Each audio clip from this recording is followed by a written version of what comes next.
Olá, amigos, amigas, sejam bem-vindos, bem-vindas. Estamos começando, entretanto, que hoje recebe uma personalidade cuja história mistura coragem, perseverança e uma visão empreendedora. É um exemplo a ser seguido. Francisco de Assis Mangueira lidera uma marca que faz parte do dia a dia de muita gente, Sabão Joá. Seja bem-vindo, meu querido. Rapaz, eu estou me sentindo muito importante. Mas é. Estar aqui no programa Entre Trânsito, onde só entrevista personalidades, pessoas que têm uma grande história, né? E eu aqui nesse meio, que honra.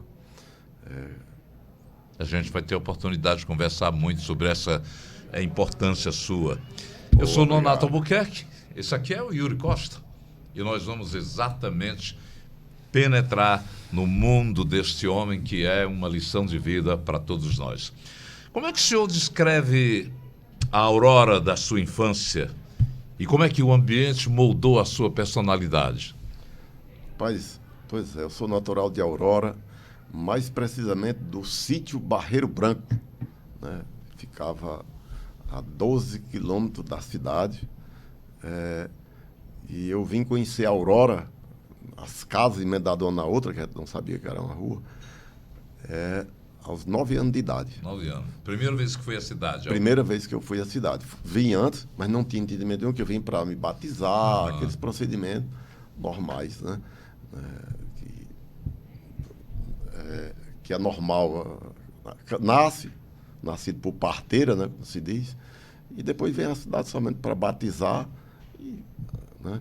E antigamente as famílias tinham filhos para o trabalho. O normal era fazer força ao trabalho, né? Que todos viviam para subsistir, né? Mas meu pai foi diferente. Ele nos criou e com idade de 5 anos para 6 anos, meu pai já colocou uma professora na nossa casa, no sítio. E só para você ter ideia, a nossa casa, onde tinha uma casa mais próxima, era 1 quilômetro. E de lá, depois da nossa casa, que era a última casa da Ribeira, como se diz, só tinha casa a mais ou menos uns 10 a 12 quilômetros de distância. Então, a gente ficava, era a última. Normalmente o pessoal parava muito lá para tomar água, porque ia puxar mais 12 quilômetros. Então, mas meu pai teve essa visão diferente. Colocou uma professora para nos alfabetizar, eu e mais 7 irmãos, e eu fiz até a 3ª série primária com essa mesma professora. Com essa mesma professora. Que hoje tem... Chamava tio ou madrinha? Não, eu chamava professora, sempre professora, porque ela tinha um carinho enorme por mim. Eu acredito que talvez tenha sido esse acolhimento que ela sempre teve comigo, foi que fez eu procurar ser dedicado e corresponder àquele carinho que ela tinha comigo. E eu sempre fui um excelente aluno com ela. É tanto que eu, quando fui fazer a 3ª série primária, ela não estava mais na nossa casa. Estava na casa de um tio que tinha crianças pequenas, que ela foi para lá também para alfabetizá-los. E era uma boa caminhada de 20 quilômetros? É essa? Desse tempo, não? Não. Esse tempo, ela foi morar mais ou menos 1 quilômetro, mas nesse período, que a gente com 9 para 10 anos, eu vinha 10 anos, eu tenho um irmão que é deficiente visual, e nós conseguimos para ele trabalhar naquele tempo no Bolsão da Seca, que era administrado pelo Exército Brasileiro, onde você ia tocar as estradas. E foi conseguido mais como uma ajuda, a caridade que o comandante lá fez, seu comandante Cabo Assis, do Exército. E quando eu ia com ele, eu pedi para ele um trabalho para mim também. E ele disse, mas você sabe fazer o quê? Ora, eu tinha uns 10 anos de idade. Eu digo, rapaz, eu sei cozinhar. Porque no sítio a gente aprende tudo. Isso. Ir buscar água na cacimba, ir pegar uma lenha, ir buscar um gado na roça, ajudar quando a força dá no animal mais manso, tirar leite, fazer todo o trabalho que um adulto... Pai e mãe não tinha essa história. Menino, sai daqui da cozinha, lugar de mulher. Não. Não. Todo mundo Aprendia tudo. Aprendia tudo. Moer o milho, ajudar em café, tudo. Fazer em tudo. Naquele tempo era pilar o milho, pilar o arroz para descascar, debulhar. Tudo era manual. Hoje as benesses são grandes demais, né? Tudo é pronto. Tudo é pronto. Pois é, mas nesse tempo aí eu fui conseguir essa vaga com ele e eu aprendi, eu já sabia cozinhar e eu fiquei nas barracas lá fazendo a comida. Ia cedo com meu irmão, não é bem um guia, porque ele é uma pessoa que tem uma habilidade grande, conhece todo mundo pela voz, viaja o mundo, a Ribeira toda, a Aurora toda, sabendo onde é que vai. Se ele pega uma carona para ir para o sítio, ele sabe, para aqui. Aonde para? Aqui é uma coisa interessante. Ele passa na estrada e ele conhece todas as casas, aí diz, fala, fulano, acenando para as pessoas, como se tivesse visão. Mais do que nós. Ele sabe tudo. Vou contar até um caso em que eu gosto muito dessas histórias, desses causos. A gente quer ouvi-los. Eu andando, meu pai contratou um trator para preparar o solo. E nesse período eu fui lá com ele, o trator quando terminou, já era umas 7 horas da noite, e a gente lá esperando. E lá na roça tinha muitas veredas que faziam muita curva. E eu andando com ele na minha frente, do jeito, porque quando o trator passou a terra, ninguém sabia mais identificar onde era o trajeto.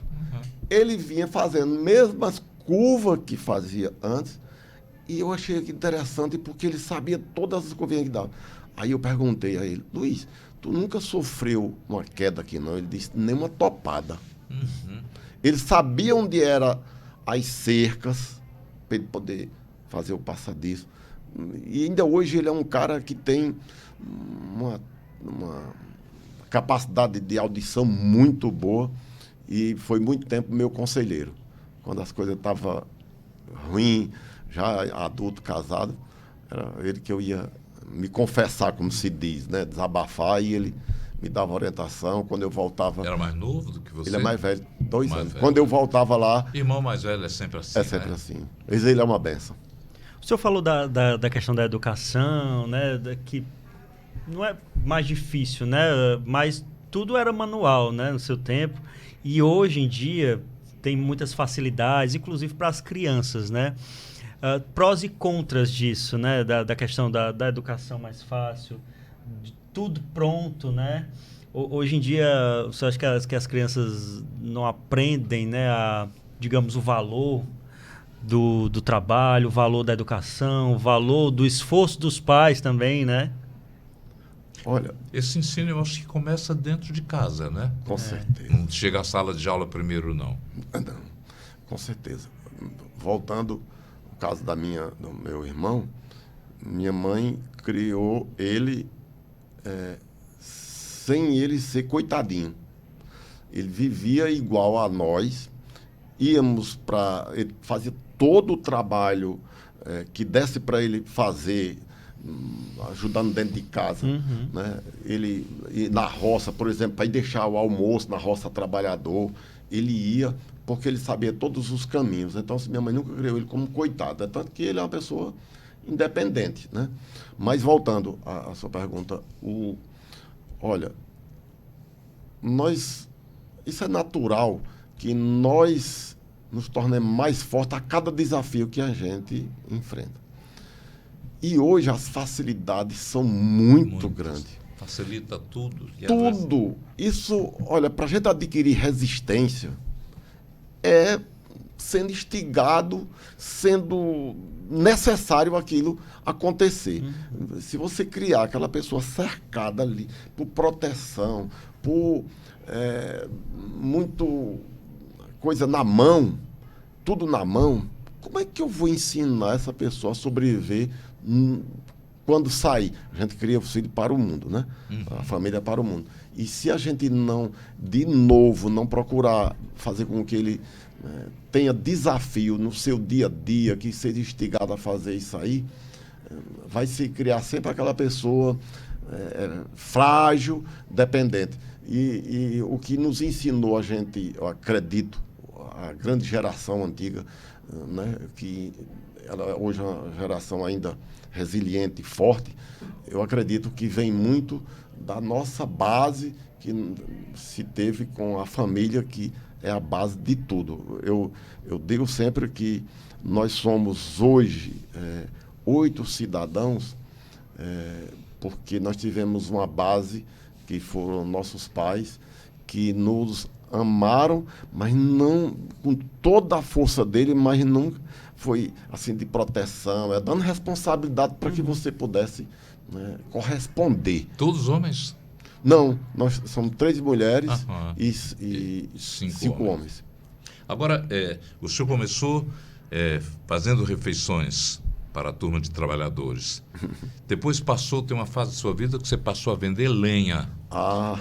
E que parece que é importante na mudança do seu cardápio de trabalho. Com certeza, com certeza. O que você usava lenha para fazer a comida, de repente você usa, menino, eu ganhar dinheiro com lenha. Pois é, rapaz, mas foi mais desafio, né? Quando nós tivemos que vir para a cidade, quando eu vim para a cidade, que eu fiz o meu exame de admissão, eu passei mais tempo na cidade e comecei a ver... Ainda em Aurora? Em Aurora. Quando eu comecei a ver aquela situação de pessoas que estavam estudando, voltava para a cidade com outra visão. E até aqueles próprios que estavam ali da cidade, que conseguiam uma posição de uma condição financeira melhor, eu digo, eu vou nessa. Eu vou trabalhar para isso. Não era inveja, era desejo. Não, inveja não. Desejo. Eu quero ser como essas pessoas. Olha, admirando, né? É admirável. Eu não sei se eu vou querer me achar a coisa, mas inveja, porque eu, como digo, desde 6 anos que eu trabalho. Se desde 6 anos você trabalha e você é independente, claro. Você não precisa estar olhando o que o outro tem para dizer, ou achar que, não, isso aí é para mim. Não é. Bom, mas voltando, quando nós viemos para a cidade, nossos pais viviam da agricultura e com muita dificuldade, muita mesmo. Então, se ele fez uma casinha na cidade e nos colocou lá para estudar, mas para se manter, né? Comprar a manutenção do dia a dia, todos tinham que trabalhar. E eu vinha, não tinha outro meio. E o que a gente podia, naquela época, era ter para vender, era de facilidade para todo tempo ter um dinheirinho, era lenha. Porque a safra era em ano, e com muito escassa, dificuldade muito grande, seca, aquela coisa. E a dificuldade grande. Então, se meu irmão tirava lenha no sítio, e eu vinha todo dia pela manhã para pegar essa lenha, andando 12... Pegava feixe de lenha? Não, tinha dois burros e um jegue, e a gente colocava a lenha naqueles animais, com cambito, né? E trazia para a cidade para poder vender. Vinha 12 quilômetros de manhã cedo, 5 horas da manhã, saía para o sítio, rodar os 12 quilômetros, chegava lá, lanchava ali um pedaço de pão com rapadura, cuscuz, né? Pão não, cuscuz com rapadura, e saía para pegar os animais na roça. Muitas vezes, quando eu chegava em casa, já chegava com os animais. Ali eu arriava tal, e ia para a mata, abastecia os animais com as lenhas e já estava para a rua. E só vinha almoçar perto de 1 hora da tarde, quando era o tempo que chegava na cidade, né? Então, se hoje se fala, não, a criança não pode trabalhar, o 12 anos não pode trabalhar, gente, eu vou dizer o seguinte, eu amo trabalhar, todo dia eu vou para o meu trabalho com uma felicidade, com uma alegria de encontrar as pessoas lá, de ter outra qualidade de vida, outra ascensão, outro sonho. Que, olhando para trás... O senhor já está com que idade? Eu estou com 66. 66. Jamais passou pela sua cabeça se aposentar, como diz, já trabalhei Não, demais. Não. Vou deixar para A próxima cha- geração, né? A chama da sua vida é o trabalho. É muito bom trabalhar. A lenha que você vendia era para acender essa Pois vocação. é, rapaz. E aquela lenha a gente vendia que era para trazer, para comprar o mantimento, né? Pagar uma taxa de luz, que não tinha água. Lembra-se água do primeiro salário, do primeiro ganho? Rapaz, a lenha, porque não era para mim, era para Era manutenção da família. família. Né? Manutenção da família. Qual foi o seu primeiro ganho em outra atividade qualquer? Em outra atividade, com 2 anos que eu estava na cidade, eu fui trabalhar num posto de gasolina. Você fez tudo. No posto de gasolina, nas horas vagas que o posto não tinha tanto movimento, chegava um carro, uma rural naquele tempo, um Jeep, para lavar. Eu aprendi a dirigir no carro dos outros, subir no dique, para poder botar para lavar o carro rural. Tinha um cidadão lá que ele sempre deixava lá e ele confiava, deixava a chave. E eu subi o dique com a... Nunca houve nada. Graças a Deus, Graças a Deus. Então eu trabalhei esse período e eu trabalhei mais assim, porque o dono era analfabeto. Ele não sabia ler nem escrever. E ele confiava em mim, né, a fazer esse trabalho dele. Abastecer, naquele tempo a gente se abastecia e anotava quantos litros, para no final do dia se prestar conta com o patrão, né? Dizer, olha, foi medir tantos litros, ele no final conferia, botava uma vara dentro do tanque, que hoje é assim, faz uma aferição, e apesar que a bomba também registra lá o inicial, nível, o né? final, o que tirou, o que saiu, mas aí eu tinha que dizer, olha, foi vendido tanto, aqui foi tanto de dinheiro. Isso era um ensaio para o homem empreendedor que hoje ele é. Começou assim. Todas as oportunidades, né, serviram de aprendizado, né? Com certeza, com certeza. Inclusive para o empreendedorismo, né? Como é que surgiu nessa veia empreendedora? Rapaz, pela história que vocês já estão vendo aí, desde novo, foi trabalho e visão, pensando, né? O meu sonho, né, desde quando eu vi as primeiras pessoas de sucesso naquela época, que chegavam, o filho de fulano de tal trabalha no Banco do Brasil. E o cara chegava lá no seu carrão, na sua coisa. Não era inveja, mas eu tinha vontade. Eu digo, rapaz, eu vou conseguir isso aí. Então, se esse sonho foi perseguido assim, fortemente, estudando muito, só para você ter ideia, eu nunca fiquei em final, em nenhuma matéria. Toda a vida passei por média, tinha eu e um outro colega que somos amigos até hoje, inclusive nós fomos colegas 4 anos sentando naquele tempo nas carteiras, né? Assim, uma mesa, tem aqui uma fachada aqui para botar os braços, e a cadeira emendada, como banco de igreja. De igreja. Pronto. Então, se eu sentava com ele, eu sentei os 4 anos com ele, e quando eu passei no concurso do banco, no mesmo ano ele passou. Eu passei aqui no Ceará e ele passou em Mato Grosso. Passamos tudo junto. Bom, e aí era o sonho, né? Era estudar para ser... Funcionário do Banco do Brasil. Funcionário do Banco do Brasil. Quando terminei a 8ª série, aí eu fui estudar no Colégio Agrícola, de Lava da Mangabeira. Que era um ensino realmente de muita qualidade. Estou falando por Iguatu, onde eu passei a minha adolescência, e era referência. Fui lá estudar no Colégio Agrícola, Olha, eu vou lhe dizer o seguinte. Quando nós terminamos 32 tecnolandos naquele tempo, e em menos de 6 meses, todos estavam empregados. Ou banco, ou Emater, ou INCRA, ou em fazenda, ou na Sudene. Agora, o nível, quando eu vejo o nível de hoje, gente, é uma distância tão grande, que você fica assim, meu pai do céu, como é que qualifica hoje, a qualificação de hoje, para você exercer uma função tão importante, né? Para muitas funções, você vê hoje, assim, o nível da formação hoje das universidades. Volta àquilo que o senhor falou, né? parece que a falta de desafios, né, ao longo da vida forma pessoas, eu não quero dizer fracos, mas mais vulneráveis, digamos, né, aos problemas. Pois é, rapaz. Eu fui para o Colégio Agrícola e eu fiz o concurso na época para a Emater e passei, estava esperando o chamado e nesse período meu pai foi acidentado. E quando ele foi acidentado, para você ter ideia, eu estava trabalhando para um primo meu, porque ele tinha uma fazenda lá no município de Aurora, e inclusive uma pessoa que eu gosto demais, né? Ele foi quem me acolheu lá no colégio, tal. E aí nesse período que meu pai foi acidentado, que ele sofreu bastante, teve que amputar uma perna, tal.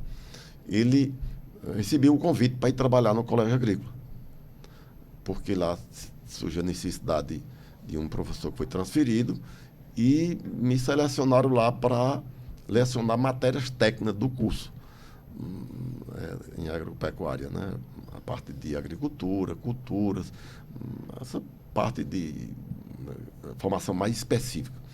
E eu fui convidado, aí quando eu recebi o chamado da Emater, já não fui mais, lá é um salário já bem melhor, quase 3 vezes mais do que eu iria ganhar na Emater. Nesse mesmo período eu consegui fazer vestibular na UFPB, no campus de Cajazeira.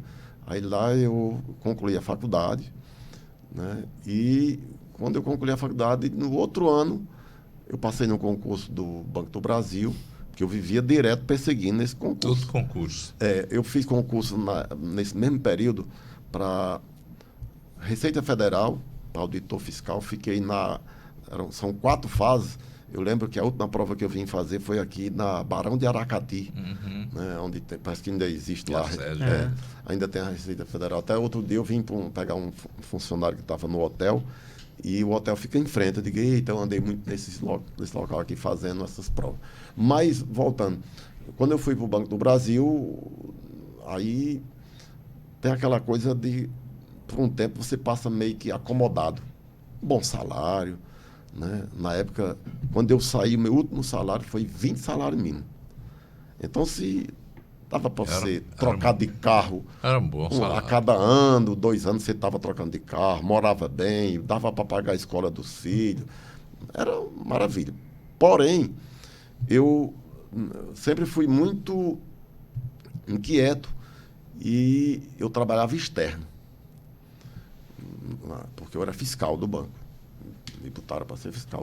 O tempo que eu passei no banco, acho que 90% do tempo eu não assinava ponto. Eu era trabalhando externo.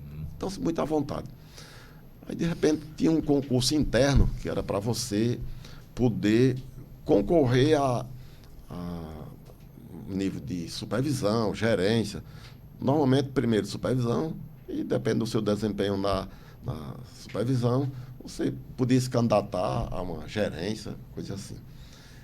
E quando eu fiz esse concurso interno, coloquei para ir para várias cidades do Nordeste.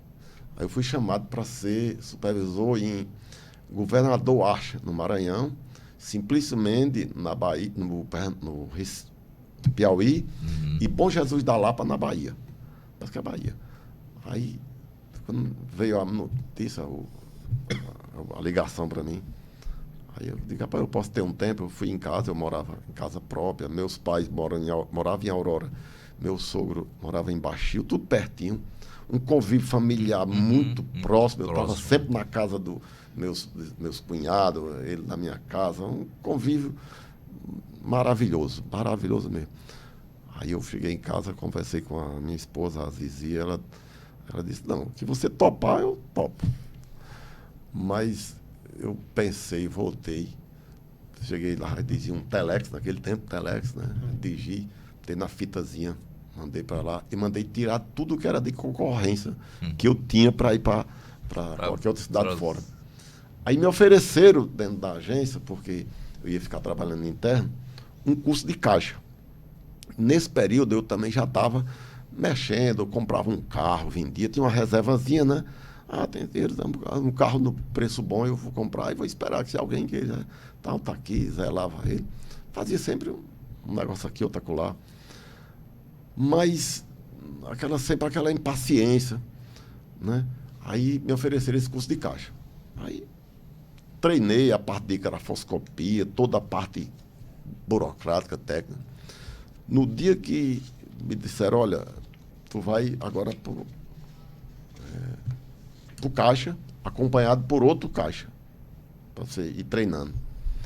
Meu amigo, quando me botaram dentro daquele cercadinho com a maleta, aí eu me senti assim, preso. Digo, não, meu Deus. Não é meu mundo. Não é meu mundo. Não é pra mim. Voltei com a maletinha, entreguei para o supervisor, digo, meu amigo, eu não vou não. Se você não vai trabalhar no caixa. Eu digo, vou não, meu amigo, porque é o seguinte, eu não gosto de me sentir preso. E eu ficar ali dentro, eu não vou... Outra, eu não sou muito organizado com papel. Eu vou dar diferença aqui de todo tamanho, então não é para mim esse negócio. Aí ele disse, mas rapaz, todo mundo é doido por um curso de caixa na coisa. Eu digo, mas eu não sou todo mundo. E é quando o cara está entrando no banco, eu já estou com 13 anos de banco, eu não quero mais isso, não. Aí, a partir daquele momento, eu tomei a decisão. Eu digo, eu vou passar pouco tempo aqui não vai ser meu... Aí comecei a sondar o mercado para ser um comerciante em uma área qualquer. E vi muitas empresazinhas pequenas, lá próximo que fabricavam sabão. E eu fiz a visita em algumas, mas quando eu começava a tocar no assunto, procurando me aprofundar um pouco, todo mundo caía fora. O cara recuava no papo, não adiantava nada. Aí eu digo, meu pai do céu, o que é que eu vou fazer para eu descobrir como é esse negócio? Aí pesquisei no mercado, fui em vários supermercados. Supermercado naquele tempo não tinha supermercado, tinha bodegas, né? Bodega. E eu procurava ver lá o que produto tinha muito giro, né? O pessoal comprava muito.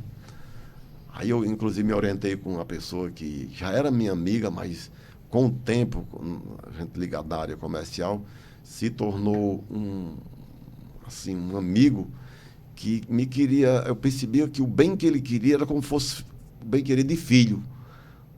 Ele se orgulhava de mim quando eu contava o sucesso, as coisas que estavam acontecendo, ele enchia o peito. E ele me orientou muito, né, nesse processo. Olha, assim, sabão, aqui, eu compro tanto de fulano, tanto de ciclano, mas se você colocar e dessa, eu compro todo seu. Que benção. Aí fui, né, sondando. Até que um dia eu encontrei com liguei para um amigo, uma pessoa que tinha, inclusive, sido meu colega de escola em Aurora, que ele tinha uma pequena fábricazinha, que o espaço dela era mais ou menos 200 metros quadrados, só para você ter ideia o tamanho. Era mais ou menos 10 por 20 a área. E lá funcionava tudo, o corte do sabão, tudo manual, toda coisa. E ele produzia, na época, uma faixa de 2.000 caixas por mês. Tudo manual. Quando eu liguei para ele para me orientar um pouco, ele baixou o telefone. Foi mesmo? Foi. O senhor fica logo nervoso. Para que você quer saber, né? Desse jeito. Não, meu amigo. Olha, ninguém ensina nada a ninguém. A velha concorrência. É tanto que hoje, se verdade. você... por exemplo, dentro dessas empresas, você não deixa tirar foto, você não... Uma série de coisas, né? Por quê? Porque ninguém sabe que a intenção que a pessoa está ali dentro e tal. É sempre ter essa orientação, olha. Proibido tirar foto, você pode ver, tal. Você vai ter uma noção, mas não vai dizer, né? E outra, isso é o procedimento de todas as empresas, que ela não quer, né, mostrar muito abrir a guarda muito, né? Quando foi eu andava muito em Aurora, para casa dos meus pais, eu cheguei lá e meu irmão, que é deficiente visual, ligou para mim. Ligou não, falou comigo.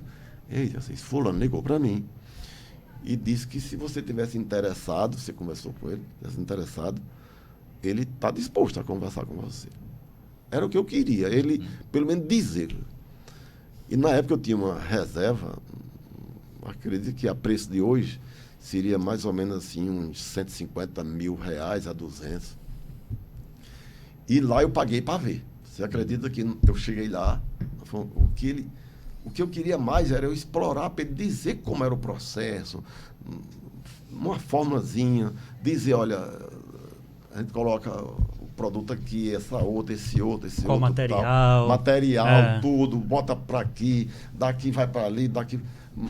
Essa coisa que eu não sabia nem... Né? É igual o Zé Pai tinha feito esse vidro. Eu posso descobrir como ele é feito até chegar lá. Mas você, quem não sabe, é como quem não vê, né? E negociei com ele. Agora, sem ter, Donato, aonde ir colocar. Sem ter nada, na tora. Eu digo, eu tenho que pagar para ver. Eu estou pagando só para ele me ensinar aqui como é o negócio. Porque se eu não tivesse feito aquilo, eu acredito que ninguém ia. Não conseguiria. Não conseguiria. Porque até os próprios órgãos, como o SEBRAE, como essas coisas, eles não têm muito conhecimento de como é que funciona. Hoje já está bem mais moderno. Eles já poderem... O SEBRAE hoje, eu devo muito ao SEBRAE. Eu estou aqui hoje, eu devo muito, muito, muito ao SEBRAE. Os cursos que eu fiz lá, que me fez ter outra visão empresarial. Ampliou o seu demais, sua visão, né? Demais. Que depois eu vou lhe contar. Eu estava falido e o SEBRAE me acordou. E, voltando, eu paguei para ver e quando eu me dei conta, eu vou levar isso aqui para onde e tal. Mas meu sogro tinha uma área de terra. Eu tenho boas amizades em Palmirim. Lá eu sou acolhido como um filho de Palmeirinho. Lá eu digo sempre que não tem uma casa, nem uma rua que eu não possa andar em todas as casas, ou sítio que as portas não sejam abertas, assim, como se eu fosse de casa. Né? O pessoal de Palmeirinha tem uma família Guedes, não sei se você conhece, realmente mostra a dedicação e a maneira do cuidado com a vizinhança. Fui vizinho de uma família lá de Palmeiras. Eu tenho um carinho grande demais por Ipalmirim. Eu digo que até mesmo mais do que Aurora, que é minha terra natal. Mas a minha convivência em Aurora foi só até os 15 anos de idade. E eu estou com 66, eu tenho 51 anos que eu estou vivendo de Palmeirim para Juazeiro. Nós vamos adiantar aqui por conta do nosso tempo, vamos adiantar o tempo, a linha do tempo, chegar aqui em 1980. O que o senhor considera ter sido o maior desafio para tirar a Nova Aurora do papel, no final dos anos 80? Olha, no final dos anos 80, essa ideia bateu na minha cabeça em 89. Né?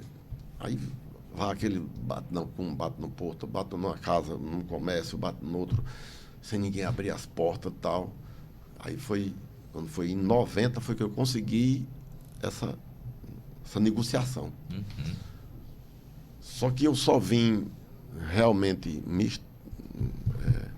abrir a empresa em 91.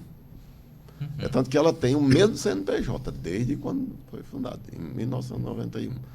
Tá? Em agosto, dia 6 de agosto, completa 35 anos. 35. Com o mesmo CNPJ. Eu sempre digo, senhor Assis, por que o senhor diz o mesmo CNPJ? Eu digo, porque tem muitas empresas que abrem, não dá certo, deixa algumas pendências, vai para ali, deixa trabalhista, coisa. E essa não. Eu abri a empresa, de lá até cá, vem mantendo com todos os tributos de dias, os colaboradores. Para você ter ideia, eu gosto de dizer isso aí, nós já pagamos o 13º. Há completando 35 anos, que a gente paga todo o 10º até novembro, e até o dia 23 de dezembro, nós pagamos a todos os nossos colaboradores. Uhum. Até o dia 23 de dezembro. Nunca falhamos um ano sequer. Hoje a empresa detém quantos? Nas duas empresas tem uns 300 colaboradores. Mas, voltando, você falou o que foi que fez a gente sair do papel. Eu tive quando levei para Ipalmirim, o projeto, a ideia e tal, aí comecei ainda a cavar um espaço para fazer na terra do meu sogro e vi que lá não era legal, era aquela cabeça funcionando a mil. Depois me ofereceram um terreno em Palmirim. Como eu digo, eu sou muito querido lá em Palmirim, o pessoal tem um carinho grande por mim. Se as portas estão abertas aqui, eu tenho água, eu tenho energia. O que você precisar aqui, terra, espaço para o senhor fazer o que você no sítio. Só que a vida de acesso para lá, eu imaginei que no inverno ia ter me dado dificuldade. Eu digo, não dá aqui. Aí surgiu uma área de terra próximo da cidade. Aí eu fui adquirir e o pessoal brinca muito comigo que em Palmirim era trevo. O pessoal que vinha da Paraíba. Quem vem da Paraíba para lá. E lá era um trevo, e nesse trevo tinha um cabaré muito famoso da região, né? Coisa da antiguidade, muito famoso. E nós nos instalamos nesse prédio, que foi o cabaré. Inclusive, lá... não, é interessante, para você ter ideia. Lá tinha umas camas de concreto, de tijolo e concreto feito à base, o colchão, para aguentar A hora. Foi instalado no mesmo prédio onde era o cabaré? Não, tá vizinho. Você falou de cama. Não, mas ainda tem as camas, tem um espaço lá que eu deixei lá, e hoje tem as camas lá ainda, que eu deixei um espaço lá. Eu pensei que eram as camas do cabaré. Não, ainda tem as camas, ainda hoje tem uns quartinhos que eu deixei lá, até vai botar entulho, essas coisas, que ainda, porque eu construí depois um prédio fora, né, um prédio bem maior, seguindo as normas. Que é que a família dizia, você vai instalar um negócio lá nas brenhas do cabaré. Rapaz, muita gente brincava. Esse próprio meu cliente, que foi muitos anos meu maior cliente, né, o seu Zé Álvaro, um atacadista lá da região, inclusive é pai do atual prefeito. Outro filho dele já foi prefeito umas 2, 3 vezes, que é o Luiz Alves. E ele brincava comigo, né, que ele mandava pegar... Ele era muito legal, só para você ter ideia, na telha ele pagava o sabão que ele ia consumir no mês, ele pagava no primeiro dia útil, todinho, mandava deixar dinheiro em espécie, ia tirando a proporção que ele ia precisando. Entendeu? Então, assim, ele me ajudou muito, muito, muito. Ele era muito bacana comigo, foi muito bacana. O senhor falou sobre pagamento dos funcionários, tudo de o mesmo CNPJ, né? E a gente sabe que empreender no Brasil não é muito fácil, né?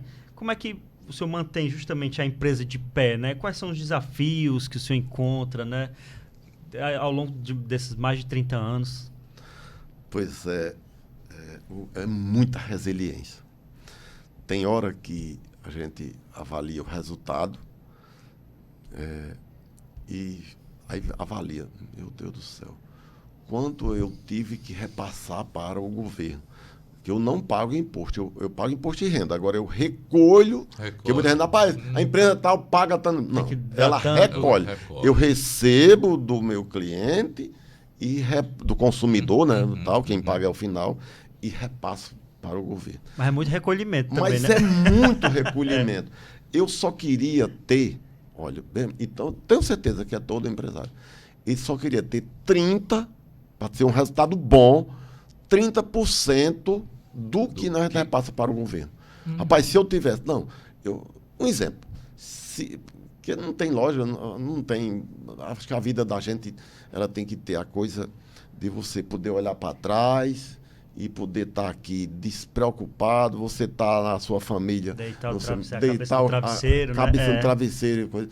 Porque sonegar, é o que minha esposa diz, meu amigo, se for para a gente trabalhar errado, eu prefiro a gente viver com, como se diz, de forma bem humilde, né? Com o próprio ali, tudo limitado, mas para a gente não poder dormir à noite, não tem sentido. Então, se o que a gente recolhe para o governo é um verdadeiro absurdo, pega muitas vezes a gente desprevenido. Vou só dar aqui um exemplo, um desabafo. Em 2024,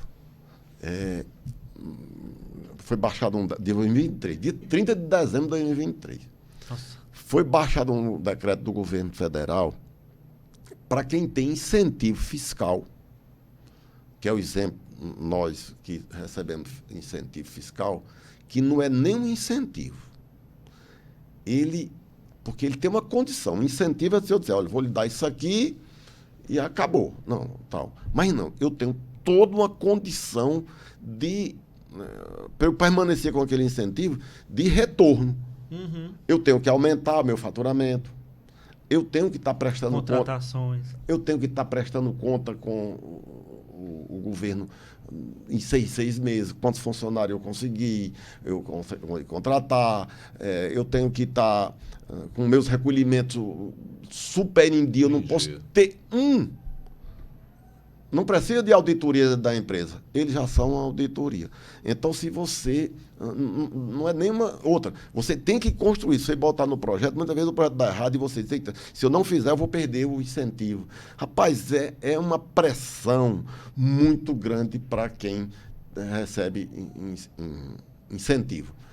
E quando foi no dia 20, sim, essa reserva do incentivo era considerado como uma reserva para investimento.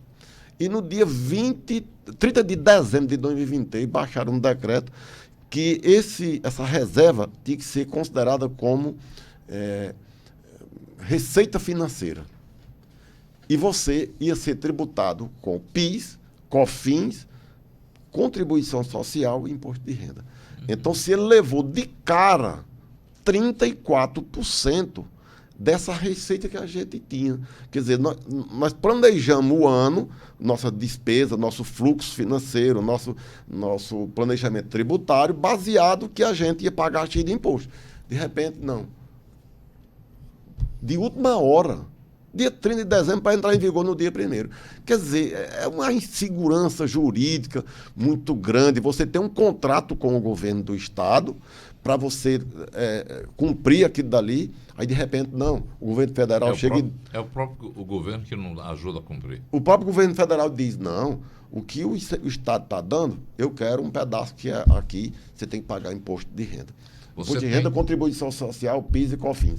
E que são valores absurdos. Eu tenho um amigo que está depositando em juízo, e só de 2024 para cá, ele já depositou 28 milhões de reais, está em juízo.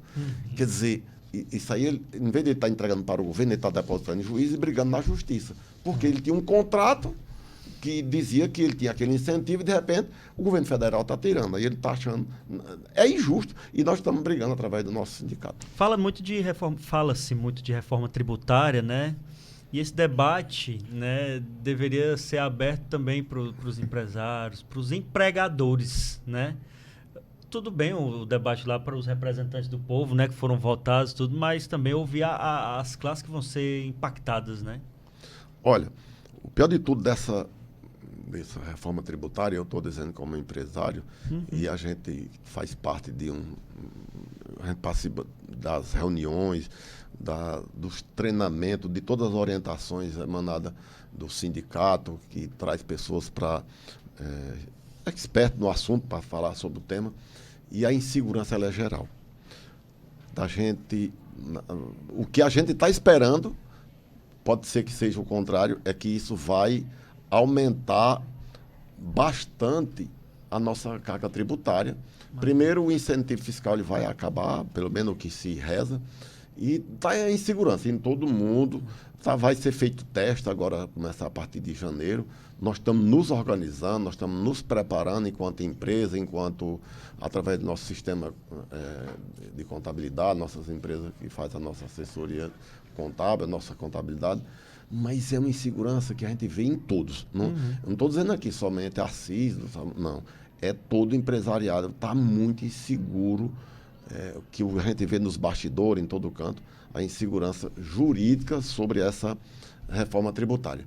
Então, o que eu digo é o seguinte, investir no Brasil, eu vou dizer o seguinte, é um desafio muito grande, muito grande.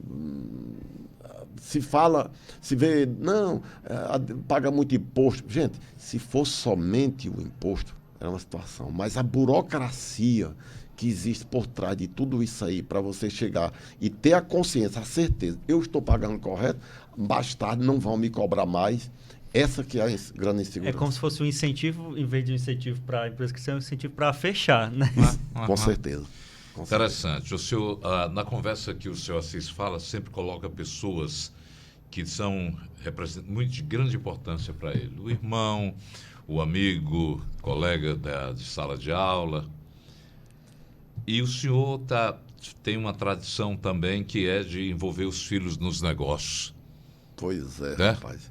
Colocar os filhos. Isso demonstra também que o seu neto, até o neto, demonstra, Ravi, né? Ravi. Demonstra interesse no legado da família. Isso já é uma demonstração de quem se prepara para o futuro também.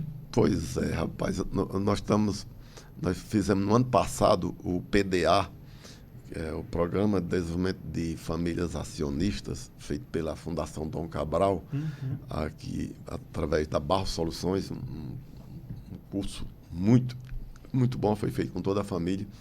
E nós estamos concluindo o nosso acordo societário, onde eu estou ficando somente como figura na coisa, e administrando, podendo assinar, mas toda a condução nós estamos transferindo, né? Isso é paulatinamente, não pode ser assim, Também. a toque de caixa, para duas filhas, né? A Thalita e a que vai ficar como vice-presidente, e a Laís, que é a nossa diretora financeira. E eu sou louco que eu digo sempre em reuniões com a família, que eu digo que o meu sonho é que essa empresa, sei lá, chegando aos 35 anos, vá para 50, eu não estou mais aqui, mas que ela siga em frente sobre a condução da família, né? E eu também, graças a Deus, eu tenho pessoas que ao longo do tempo, desde o início, né, foi surgindo em nossas vidas. Estiveram se capacitando também para chegar a isso, né? Também. Ao longo do tempo, nós temos uma equipe de gestão muito boa. Hoje nós somos certificados ISO 9000 desde 2016. Nós temos alguns projetos sociais que nos orgulham muito, que é o projeto Ser Cidadão e o projeto Ecojuá. O projeto Ser Cidadão, ele trabalha jovens, adolescentes, na formação humana, através de cursos de capacitação, de relação, cursos de empreendedorismo. Nós já fizemos 3 turmas, duas em Juazeiro e outra em Palmirim. Gente, a mudança desses jovens que passam por essa formação, ela é transformadora. Basta dizer que nós temos quando eu lancei o primeiro, eu fiz um desafio, assim, uma coisa para motivação da turma, dizendo que no final do ano, no final do curso, ia trazer um deles para ser nosso menor aprendiz. E eu confesso que foi muito emocionante, porque eu acompanho todos eles de perto, fazendo essa espécie de uma mesa redonda, a gente senta no chão, fica batendo um papo, e eles confidencializando muitas coisas para mim, que eu saio de lá meio que, às vezes, muito feliz, às vezes meio pesado, porque a gente recebe cada depoimento, cada situações que é muito pesado, né? Muito pesado. Coisas familiares, coisas que as pessoas se mutilando. E quando a gente chega no final e vê aquele jovem transformado, aí você diz, rapaz, vale a pena. E nós estamos construindo hoje, em Palmirim, o Instituto Nova Aurora. Uma área nos doamos de mais ou menos 3.000 metros quadrados, 2.980 para ser mais preciso. Estamos na construção, é uma área de 740 metros quadrados, onde tem todo um espaço para trabalhar esses jovens. Inclusive, um dos vetores que nós vamos trabalhar bem forte, que a gente sente essa carência na região, em todo canto, é a questão do autismo, que isso vem a cada dia evoluindo e as famílias sem saber o que fazer, como fazer, porque até botaram o nome correto, atípicas, né? Porque, gente, é um sofrimento. Como é que surgiu na sua cabeça todos esses projetos? Olha, Foi da convivência, ou seja, de conviver com o drama de um país que está convivendo com esse aspecto social e, de repente, não. pois é. Além rapaz. do homem que Olha. cozinhava, vendia lenha, tem empresa de sabão, eu vou... porque é quase um banho na sua alma isso, né? Olha, eu Com vou dizer o Joá. seguinte, eu vou dizer o seguinte, com certeza. Com certeza. Eu sou muito feliz. Deus me botou na minha vida uma mulher que ela, acho que o maior sentido da vida dela é poder ajudar. Às vezes a pessoa vem me pedir uma contribuição e se eu regar na dose, ela quer que aumente. Não, olha, é para fazer com tanto. Ela tem essa questão de querer... É Dona Zizi? É, Dona Zizi, de ser... Então, esses projetos, principalmente o do Ser Cidadão, foi, de certa forma, pensando nela, que ela queria ter sempre uma atividade, apesar que ela não está dentro, mas ela, como se diz, me motiva, né, direto a estar fazendo esse trabalho. E esse projeto, ele tem... É o legado que eu queria deixar em Palmirim, porque a cidade que me acolheu, eu já era amigo da cidade de Palmirim antes, né, meus 20, 25 anos, eu frequentava muito, tinha muitos amigos lá, apesar de ser uma cidade pequena, mas eu frequentava. E chegava muitas vezes, ia para uma festa, ficava lá, ia para a casa de um amigo, passava o fim de semana na casa dele, quer dizer, aquela relação boa. E quando eu fui para trabalhar, fui para dentro de casa, né? Porque todo mundo, né? E o projeto, do recolhimento de óleo, ele foi muito interessante. Nós, desde Palmirim, né, que a gente é muito demandado por pessoas pedir ajuda. Eu acredito que seja porque um foi e conseguiu, aí, olha, vai lá que ele, né? Talvez seja por isso.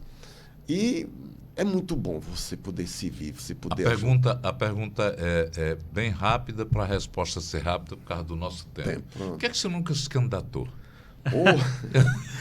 Rapaz, eu vou dizer o seguinte, eu nunca fui filiado a nenhum partido. Mas tem um perfil de um político. E o problema é o seguinte, é porque o político, para ele sobreviver, ele tem que estar mudando de ideias ou não sendo ele mesmo. E eu, desde menino, que eu quero ser o mesmo. Gostei. Em tudo que eu faço, tem que ser da minha forma, né? Esse é Francisco Assis Mangueira. Desde o início, ele sempre fez citações importantes com referência às pessoas que o cercam. Ele termina dando uma lição exatamente da integridade e da concidadania. Quando você faz um projeto para o Instituto, além de cidadão, você está sendo concidadão, unindo a comunidade ao grande projeto de vida, de crescer, que você sempre sonhou. Obrigado por estar conosco. Rapaz, eu estou muito feliz.